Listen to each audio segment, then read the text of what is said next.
The rain poured relentlessly as I drove along the winding, desolate road that led to Blackwood Manor.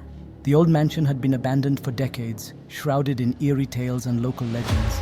Its decaying facade and overgrown gardens gave it a sinister appearance, but I was determined to prove that there was no such thing as ghosts. I had invited my 3 closest friends, Sarah, Mark, and Emily, to join me on this adventure. We were all skeptics when it came to the supernatural, and we thought it would be a thrill to spend a night in the infamous Blackwood Manor. As we approached the mansion, the atmosphere grew heavy with anticipation. The moonlight struggled to pierce through the thick canopy of trees that surrounded the property. The wind whispered secrets through the leaves, and the air was unnaturally cold. Sarah and Mark exchanged nervous glances, but Emily and I laughed off their unease, dismissing it as simple jitters. We entered the mansion, armed with flashlights and a sense of bravado. The interior was just as eerie as the exterior, with creaking floorboards and cobwebs that seemed to reach out for use. Dusty portraits of the long-deceased Blackwood family lined the walls, their eyes following us as we moved through the rooms. As the hours passed, we explored the mansion, finding nothing out of the ordinary.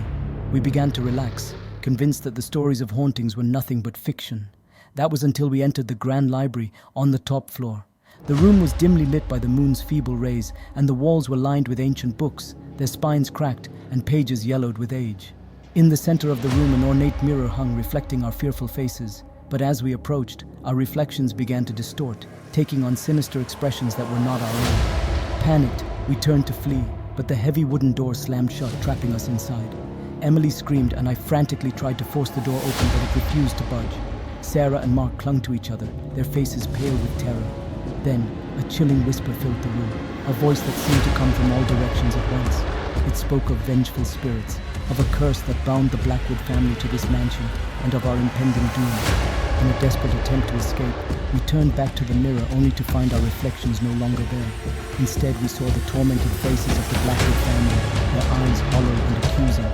As the room grew colder, we huddled together, our fear consuming us. The mirror shattered and a ghostly figure emerged, its mournful wails echoing through the mansion. The last thing I remember was a chilling touch on my shoulder before darkness enveloped me. When we awoke, we were outside the mansion, shaken but alive. Blackwood Manor loomed behind us, as foreboding as ever. We had no explanation for what had happened that night, but one thing was clear.